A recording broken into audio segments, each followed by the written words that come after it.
day, everyone. Thank you very much for the opportunity that given to us.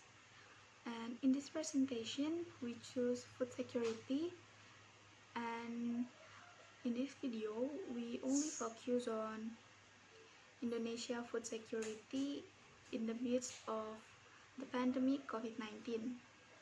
But before we jump to the presentation, I would like to introduce the member of this group. The first one is Adhamutia Rahma, Gloria Christine, Igede Eka, me, Nanda Eka Rizky, Omalit Ani Gomang, and Shalirananda Riza. So, this is our presentation. Please enjoy. Before we jump to the core of the material, at this moment I would like to talk about the definition of food resilience or food security, referring to the law number 18 of 2012. We know that everyone who lives in the world needs foods to continue their life and to stay alive. So food is the basic need of human being that should be filled every time.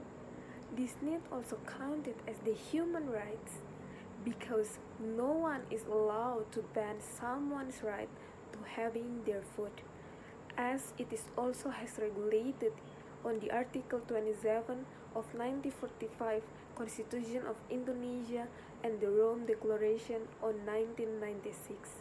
Based on the law number 18 of 2012, food itself has a meaning as everything originating from biological sources of agriculture, plantation, forestry, fishery, husbandry, sea and water products, whether processed or not, which is designated to be eaten and drunk for human consumption.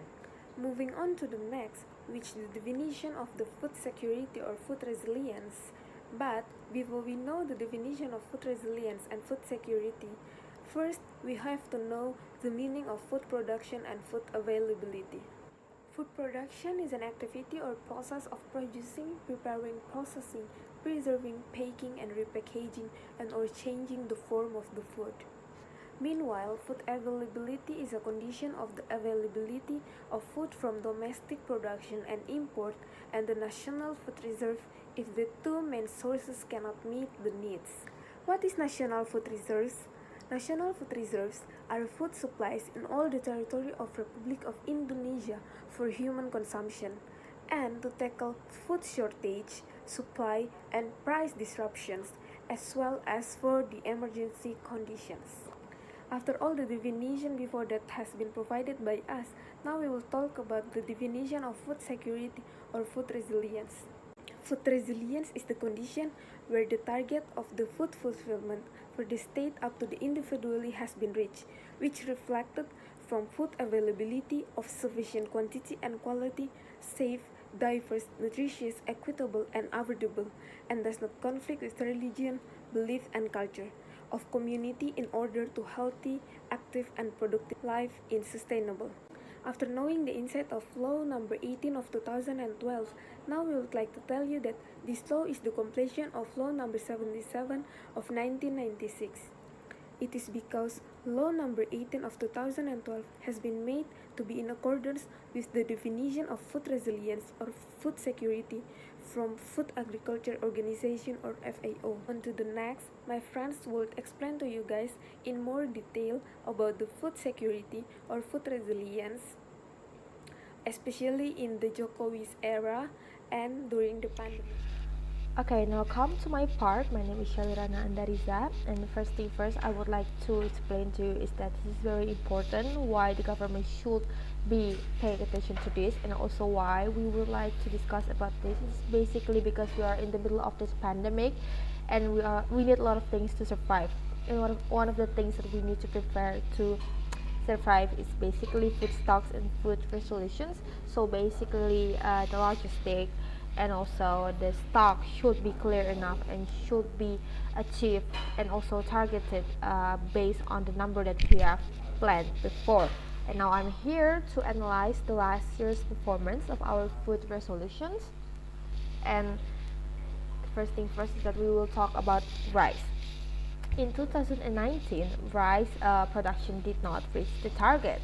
There are several reasons. The first one is the rationalization of the area of rice fields, which refers to the calculation of PPS, the area sampling framework, or KSA method, caused a decrease in the rice field area from 8.16 million hectares set in 2017. And the second one is the dry season in 2019. Is longer than the previous one we had in 2018. There are delay in planting seasons and decrease in planting area. And then the third is the occurrence of drought in 2019, and also the fourth is the spectacle of rice seeds is still lacking. So this is basically the reports that we have concluded from the government's website. And then next is maize.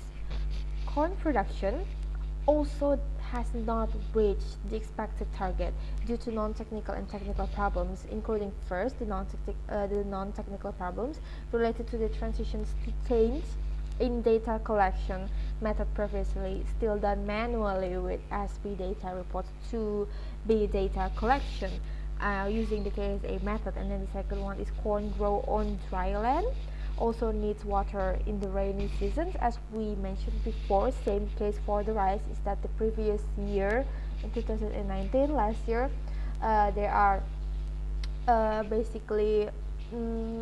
the dry season is longer than 2018.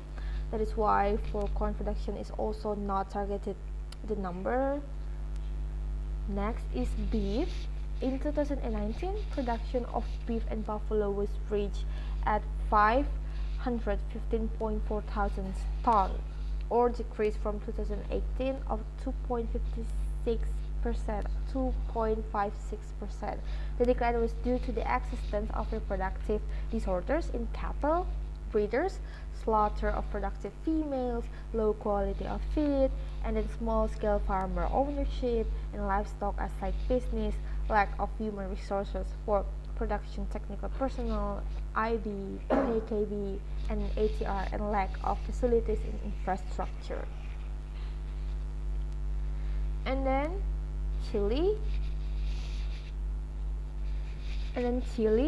production in 2019 amount to 2.57 million tons, or 112.23% of the target, amounting to 2.29 tons. So it can be said to be very successful. Chili production comes from cayenne pepper and also large chili and also small green chilies, and basically it is success in the previous year. Next, we have soybeans. Well, soybean did not reach the target due to the several reasons. The first one is low productivity, and then second, soybean seed storage capacity is too short, and also third, soybean farmers do not want to take risks in farming because the competition for the local and import soybeans very strict, and basically the import one will won. And then the stability of food price in 2019 though is inseparable from efforts to stabilize prices and sustainable food supply that has been implemented by the Ministry of Agriculture. And there are several strategies, only two. The first one is Indonesian farmer shop development by the government, and then second, cheap market operations to help sustain the price, so there will be no any incentive for the previous year, and it could be saying that the government doing enough but could be better for the next year, this year 2020. Okay, the next is I will continue the presentation. So based on the difficulties that have explained it and arise during the pandemic in Indonesia, then we have conduct our research, and especially the research in the administration era of Mr. Jokowi. So from our research, we have found that actually there are a lot of policy that has been executed, but here we just point and highlighting several interesting policy which we think can maintaining the Indonesia food security itself. So the first policy is actually the policy for the changes in the food supply pattern. So as we know that what happened in the pandemic era, then almost all of the aspects of life are forced to adapt to the new normal habit, and also it's required the social retraction, where from this policy, then all form of adjustment in the change of life is actually needed, and it also has been carried out. For examples is the mobilizations of the food stamp. So as we know that currently the mobilizations of the food stamp is more directed to the modern or online basis market. And not only that, when we see from the consumption side, because of these strict social regulations, or we known as the PSBB, the pattern of the transactions is also changed. For examples is now the transactions pattern is more directed to the online or digital platform, which I think this is the only or be the main options of the transaction right now. So the second policy is the policy to increase the production and consumption facilities in the sector. So back again, because of the pandemic, then the all access of food supply which is obtained from the international way, it is actually has been disrupted.